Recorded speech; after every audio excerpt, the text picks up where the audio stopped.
Was Brock Turner's 6-month sentence in the Stanford rape case really such a travesty of justice that the judge deserves to be recalled? That's my subject on today's special edition Fiamengo File. I'm Janice Fiamengo of the University of Ottawa, and if you like this video, or even if you don't, please consider making a donation towards my producer, Steve Brulet's plan to attend the International Conference on Men's Issues in London, England next month. Amidst the outrage that has greeted the sentence given to Brock Turner in the Stanford rape case, we can expect feminist activists, politicians, and an angry public to once again demand changes to the law and to college programs to punish men more harshly for sexual assault. I can only hope that cooler heads will prevail.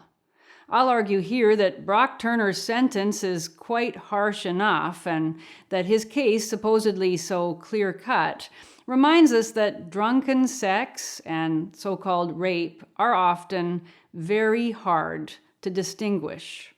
And a society that no longer allows honest public conversations about such matters, supposedly in the name of combating rape culture, is a society that doesn't protect women and, even more seriously, sets men up for false convictions.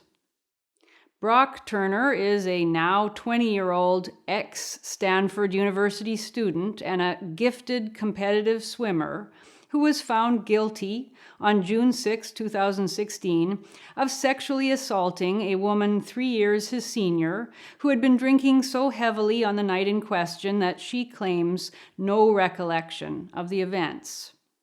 Turner was discovered on top of her unconscious body outside the frat house where both had been partying. She didn't wake up for about another 3 hours. According to the vast majority of commentators, the case fits perfectly the feminist paradigm of campus rape.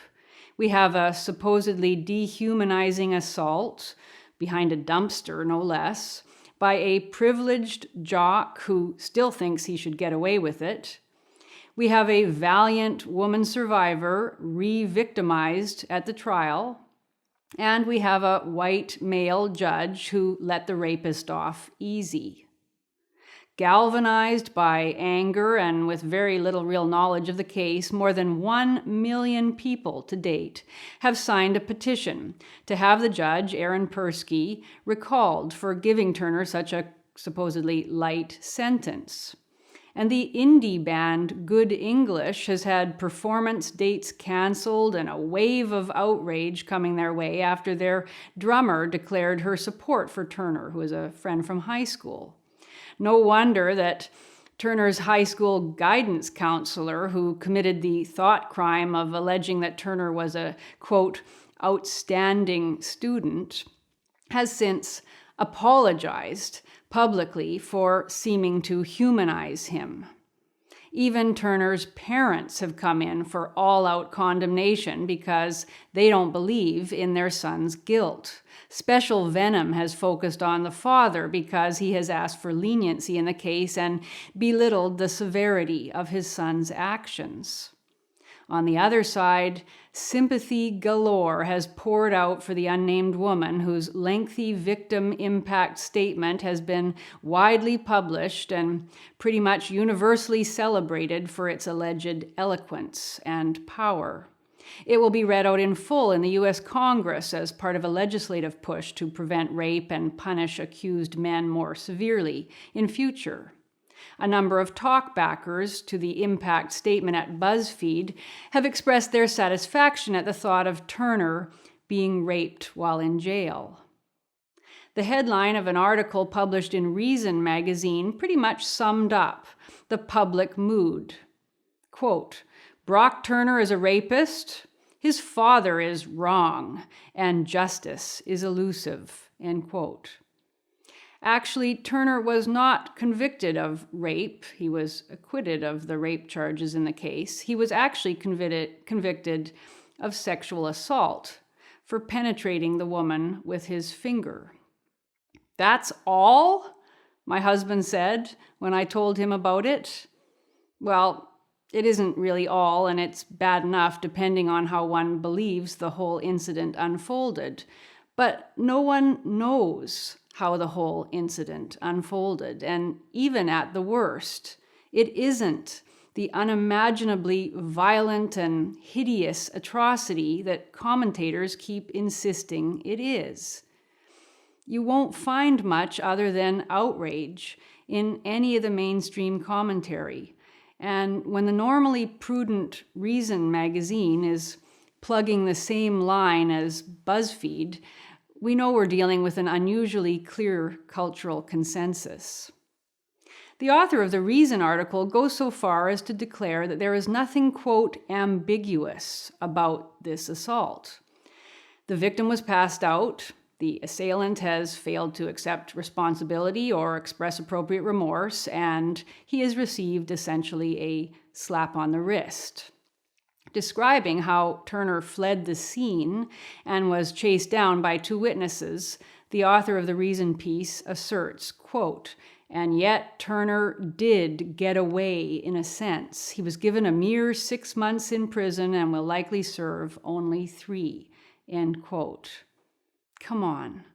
Months in jail, a lifetime ban from competitive swimming, having to register as a sex offender, which will have serious long-term consequences, and a black cloud of community hatred and suspicion that will follow him long after he has served his sentence, all seem pretty harsh to me. Turner's comments, contrary to what everyone is saying, do express regret for his actions. He wrote, quote, "I can't believe I imposed such suffering on her, and I'm so sorry," end quote. True, this is not the absolute self-castigating, I deserve it all mortification that his critics demand, of course. But even that wouldn't be nearly enough for them, and it's not surprising that a young man who, until this event, had led pretty much a charmed life and whose downfall came, it seems, not from conscious intent, but from alcohol-fueled lust, well, it's just not that surprising that he would fail to see himself as the monster everyone else has decided he is. And the fact that he doesn't see himself as a monster is not, as has been suggested, further proof that he is one. As a white man, he has, of course, become the convenient stand-in for the evil entitlement of all white men who supposedly suffer from what Nima Clark refers to in an article for the Chronicle of Higher Education as a, quote, deficit or, quote, chasm in their natures caused by systemic privilege. And the fact is that this sexual assault case is ambiguous, as so many are. So ambiguous that the jury erred, in my opinion, in finding Turner guilty beyond a reasonable doubt. In my opinion, this jury was operating according to the preponderance of evidence model employed in civil cases and in campus tribunal investigations. In other words, the accused is found guilty if it was merely, quote, more likely than not that he committed the crime. And this is the direction, certainly, that juries have been primed to move by decades of concerted feminist propaganda about the claimed prevalence of sexual assault on campus and the heinousness of all types of sexual assault. But this case is not clear. Both Turner and the woman were drinking heavily on the night in question. Turner's blood alcohol level was 0.17%, twice the legal driving limit, and the victim's was 0.22%, 3 times the legal driving limit. It's likely that both experienced severely impaired judgment. In the case of the woman, apparently, the alcohol means that she wasn't responsible for anything she did or said. And in the case of the man, it means that he was responsible for everything. So how is it that alcohol can be thought to have such different impacts on two young people on the basis of gender alone? Well, it's because we've bought the feminist argument that nearly all sex is a form of male violence against women, and that men who have sex with drunken women are using the alcohol as a weapon in their campaign of sexual terror. Now, it is possible that this is what Brock Turner was doing, but it is certainly not proven. It seems to me far more likely that he was a young man very much wanting to have sex, who thought he had found a willing partner.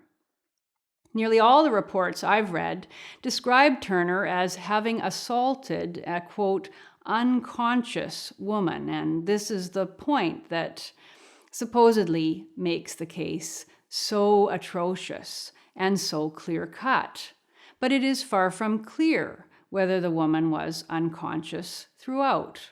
Only a few minutes earlier, about 20 or 25 minutes, she had been standing at the back of the frat house, laughing and talking, seemingly at least somewhat coherent. She had been coherent enough shortly after midnight, a few minutes earlier, for her sister to have left her at the party thinking that she was fine. Now, we don't know whether soon after this she totally lost control of herself and was taken advantage of by Turner, or whether she passed out while they were, as he said to the police, making out.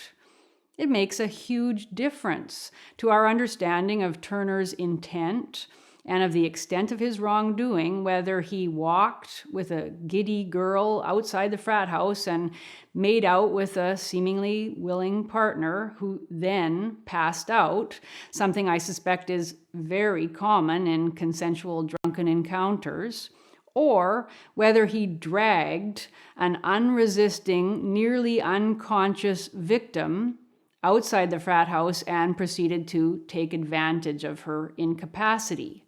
I've seen almost no discussion in the mainstream news reporting of this hugely important distinction. And as far as I can tell, nobody except Turner himself, and perhaps not even he, knows for sure which it was.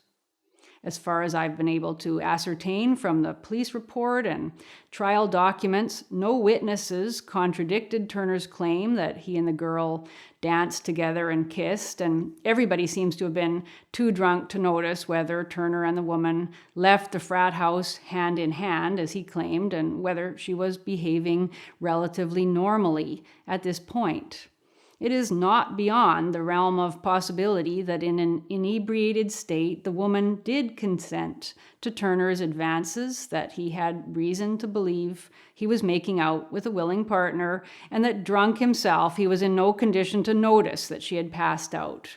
I don't see what's so unlikely about this scenario, and without evidence that it was not the case, he certainly does not deserve the 6 years in prison recommended by the prosecution, or the 9 years or 14 years that other commentators have felt themselves qualified to pronounce. In my opinion, he doesn't deserve any time in jail, and the judge who gave him 6 months, of which he will serve 3, doesn't deserve to be recalled as a privileged white man giving his co-whitey a privilege pass. In my opinion, both Turner and the young woman should have been given a stern lecture by the police about their irresponsible sexual behavior and drunkenness, should have been made to feel ashamed, and should have been encouraged to exercise self-restraint in the future.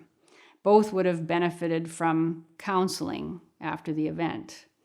But we live in a culture where both men and women are tacitly encouraged to drink heavily and be indiscriminately sexual, and only the man held responsible when it goes wrong. It's considered prudish or victim-blaming to tell women not to drink themselves into a stupor at frat parties. In this case, the victim's mother actually drove her 2 daughters to this party, despite the fact that, according to the police report, both girls had already been drinking heavily enough to be inebriated by the time the mother dropped them off. According to the woman's own statement to the police, she'd had at least 4 shots of whiskey, which had given her a buzz.